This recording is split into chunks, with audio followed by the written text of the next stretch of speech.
मूसलाधार बारिश हो रही थी और वो अपने कमरे में बैठा जल थल देख रहा था। बाहर बहुत बड़ा लॉन था जिसमें दो दरख्त थे। उनके सब्ज पत्ते बारिश में नहा रहे थे।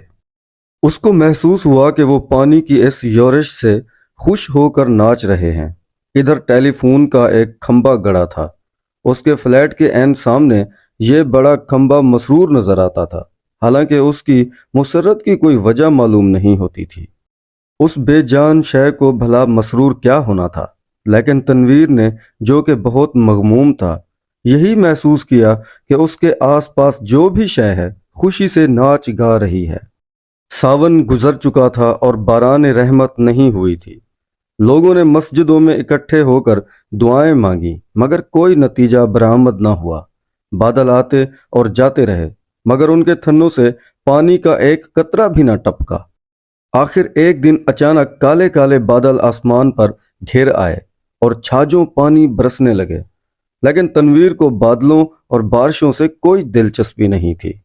उसकी जिंदगी जैसे चट्टेल मैदान बन चुकी थी, जिसके मुंह में पानी का एक कतरा भी किसी ने ना टपकाया हो। 2 बरस पहले उसने एक लड़की से, जिसका नाम सुरैया था, मोहब्बत करना शुरू की, मगर यकतरफा मोहब्बत थी। सुरैया ने उसे दरखोर एतना ही न समझा। सावन के दिन थे, बारिश हो रही थी। वो अपनी कोठी से बाहर निकला, शलवार पहनकर के नहाए और बारिश का लुत्फ उठाए। आम बाल्टी में पड़े थे। वो अकेला बैठा उन्हें चूस रहा था कि अचानक उसे चीखें और कहके सुनाई दिए।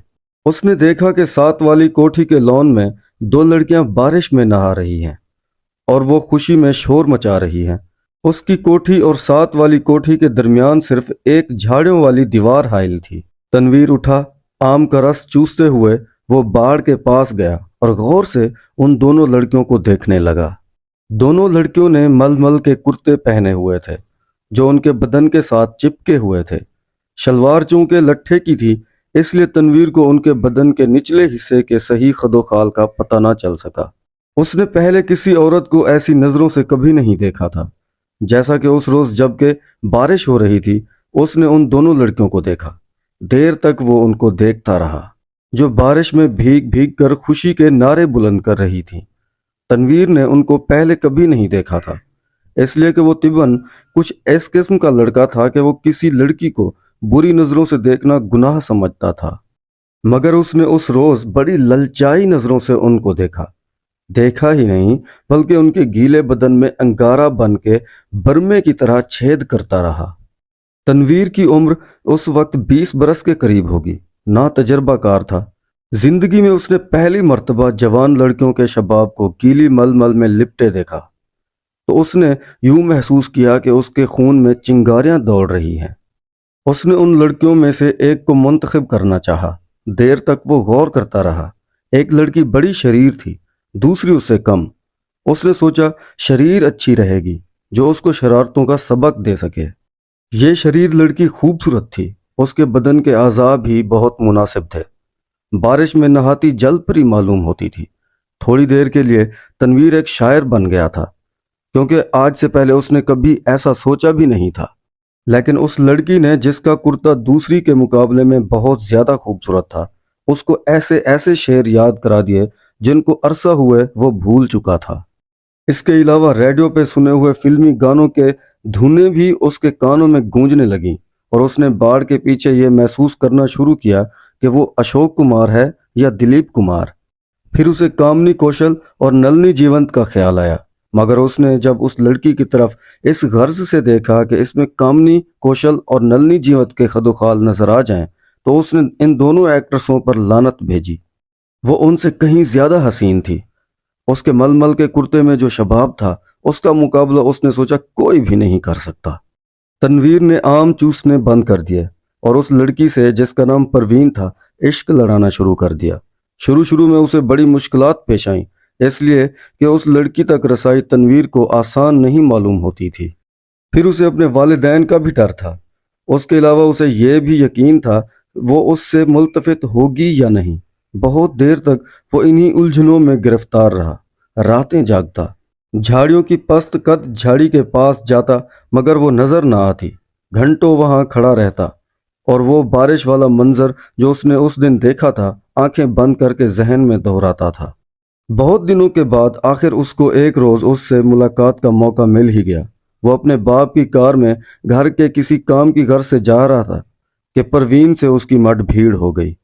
وہ کار سٹارٹ کر چکا تھا کہ ساتھ والی کوٹھی میں سے تنویر کے خوابوں کی شہزادی نکلی۔ اس نے ہاتھ سے اشارہ کیا کہ وہ موٹر روک لے۔ تنویر ذرا گھبرا گیا۔ ہر عاشق ایسے موقعوں پر گھبرا ہی جاتا ہے۔ اس نے موٹر کچھ ایسے بینڈے انداز میں روکی کہ اس کو زبردست دھچکا لگا۔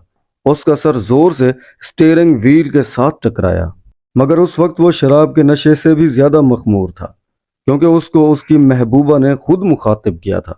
پروین کے ہونٹوں پر گہرے سرخ رنگ کی لپسٹک تھپی ہوئی تھی۔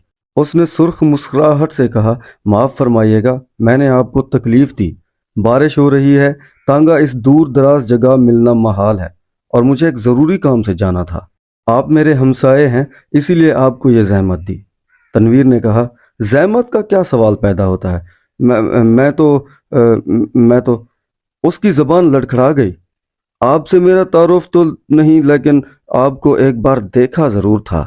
پروین اپنی سرخ مسکراہٹوں کے ساتھ کار میں بیٹھ گئی اور تنویر سے پوچھا، آپ نے مجھے کب دیکھا تھا؟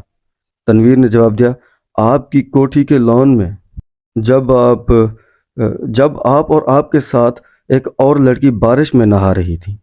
پروین نے اپنے گہرے سرخ لبوں میں سے چیخ نما آواز نکالی، ہائے، آپ دیکھ رہے تھے؟ جی، یہ گستاخی میں نے ضرور کی، اس کے لیے میں معافی چاہتا ہوں۔ پروین نے ایک ادا کے ساتھ اس سے پوچھا، آپ نے دیکھا کیا تھا؟ یہ سوال ایسا تھا کہ تنویر اس کا جواب نہیں دے سکتا تھا۔ آئیں بائیں شائیں کر کے رہ گیا۔ جی کچھ نہیں، بس وہ آپ کو، میرا مطلب ہے کہ دو لڑکیاں تھیں جو بارش میں نہا رہی تھیں اور خوش ہو رہی تھیں۔ میں اس وقت آم چوس رہا تھا۔ پروین کے گہرے سرخ لبوں پر شریر مسکراہٹ پیدا ہوئی۔ آپ آم چوستے کیوں ہیں؟ کاٹ کر کیوں نہیں کھاتے؟ تنویر نے موٹر اسٹارٹ کر دی۔ اس کی سمجھ میں نہ آیا کہ اس سوال کا جواب کیا دے، چنانچہ وہ گول کر گیا۔ آپ کو میں کہاں ڈراپ کر دوں؟ پروین مسکرائی، آپ مجھے کہیں بھی ڈراپ کر دیں، وہی میری منزل ہوگی۔ تنویر نے یوں محسوس کیا کہ اسے اپنی منزل مل گئی ہے۔ لڑکی جو اس کے پہلو میں بیٹھی ہے اب اسی کی منزل ہے، لیکن اس میں اتنی جرت نہیں تھی کہ وہ اس کا ہاتھ دبائے یا اس کی کمر میں ایک دو سیکنڈ کے لیے اپنا بازو حمائل کر دے۔ بارش ہو رہی تھی اور موسم بھی بہت خوشگوار تھا۔ اس نے کافی دیر سوچا۔ موٹر کی رفتار اس کے خیالات کے ساتھ ساتھ تیز ہوتی گئی۔ آخر اس نے ایک جگہ اسے روک لیا اور جذبات سے مغلوب ہو کر اس کو اپنے ساتھ چمٹا لیا۔ اس کے ہونٹوں سے اپنے ہونٹ پیوست کر دیے۔ اس کو ایسا محسوس ہوا وہ کوئی بہت ہی لذیذ آم چوس رہا ہے۔ پروین نے کوئی مزاحمت نہ کی، لیکن فوراً تنویر کو یہ احساس بڑی شدت سے ہوا کہ اس نے بڑی ناشائستہ حرکت کی ہے اور غالباً پروین کو اس کی یہ حرکت پسند نہیں آئی ہوگی۔ چنانچہ ایک دم سنجیدہ ہو کر اس نے کہا، آپ کو کہاں جانا ہے؟ پروین کے چہرے پر یوں تو خفگی کے کوئی آثار نہیں تھے، لیکن تنویر یوں محسوس کر رہا تھا جیسے وہ اس کے خون کی پیاسی ہو گئی ہو۔ پروین نے اسے بتا دیا کہ اسے کہاں جانا ہے۔ جب وہ اس جگہ پہنچا تو اسے معلوم ہوا وہ رنڈیوں کا ایک چکلا ہے۔ جب اس نے پروین کو موٹر سے اتارا تو اس کے ہونٹوں پر گہرے لال رنگ کی مسکراہٹ بکھر رہی تھی۔ اس نے کولہے مٹکا کر ٹھیٹھ رنڈیوں کے انداز میں اس سے کہا، شام کو میں یہاں ہوتی ہوں، آپ کبھی ضرور تشریف لائیے۔ تنویر جب بھچکا ہو کر اپنی موٹر کی طرف بڑھا تو اسے ایسا لگا کہ وہ بھی ایک رنڈی ہے جسے وہ ہر روز چلاتا ہے۔ اس کی لال بتی لپسٹک ہے جو پروین نے اپنے ہونٹوں پر تھپی ہوئی تھی۔ وہ واپس اپنی کوٹھی چلا آیا۔ بارش ہو رہی تھی اور تنویر بے حد مغموم تھا۔ اس کو ایسا محسوس ہوا کہ اس کی آنکھوں کے آنسو بارش کے قطرے بن کر ٹپک رہے ہیں۔